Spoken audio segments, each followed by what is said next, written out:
We just spoke with him and he joins us in just a minute, but he is a limousine driver for Cactus and Coach who was actually picking up someone from the airport when he heard roughly 20 to 30 gunshots. We're just thankful this morning that he's okay and can go back home to his loving family. Thomas Gately, you join me now. Thank you again for joining us and speaking so candidly about the whole situation. What did you experience? Absolutely. So, like you said, my name is Thomas Gately. I'm the founder of Cactus and Coach, private driving service. I was on the way to Mesa Gateway Airport to pick up a client, and while perfect timing for the truck, huh?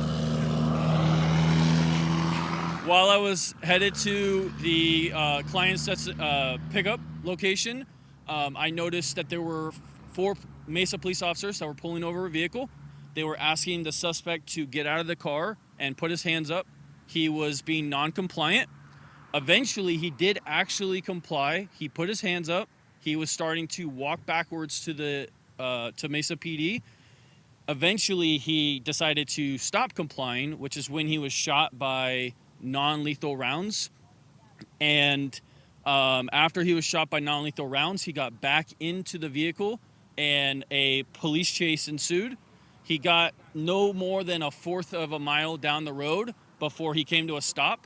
At that point, the squad cars had doubled from around 4 to 8, maybe 10. You could hear more that were on the way. He was being ordered to get out of the vehicle at gunpoint. And at that point, I am pinned down. And I use the word pin because I have a squad car behind me, next to me, and multiple in front of me. There's nowhere for me to go. I'm also on the phone with my client who keeps insisting that she needs a ride, and trying to figure out how exactly I'm going to do that. But I was like, hey, you know what? There's plenty of police. I think we're fine. And that's when around 20 to 30 gunshots started ringing out while I'm on the phone with my client. So the gunshots ring out. She's still trying to get to my car, and I tell her, ma'am, respectfully, wherever the heck you need to go, home, work, or anything in between, this is not worth dying for. Those were my exact words for her. And I said, if you disagree, I agree. And I have a family and a 2-year-old to get home to. Respectfully, I'm canceling the ride. I added, in a very serious moment, I added a little bit of humor, and I said, I never cancel on my clients, but I feel like we can make an exception. And I'm not joking. I was fearful that one of those bullets were going to come through the windshield. So I was actually ducking behind my dash. And one thing that you never really think about until you're in this situation was I was thinking about getting out of my car and making a run for it. But then I figured if a bullet did go through, or if a bullet did come my way, do I have a better chance of it just being me in my t-shirt or in my black SUV? And I chose the SUV as a safer option. And I never really thought I had to have that like life or death think, do you run, do you not? And all I could think about was getting home to my family. So at that point, I told the client, this reservation's done. I told her, please get to safety, because her safety was very important to me. We got off the phone. I ducked. The gunshot stopped. And at that point, I was ordered to stay in my vehicle for my own safety. Trust me, I didn't have to be ordered. I was well aware of that. And then eventually the situation de-escalated, and I was able to safely leave the area. Way too close for comfort. So happy that you're okay. Just as a last question here, how relieved are you that you're safe? I'm very relieved. And don't get me wrong, my own safety is important, but as the sole provider for my family, what I was truly thinking about was my wife and my 2-year-old son at home. So, yes, I'm safe, but as the sole provider for my son, I'm glad that I get to hug him and see him.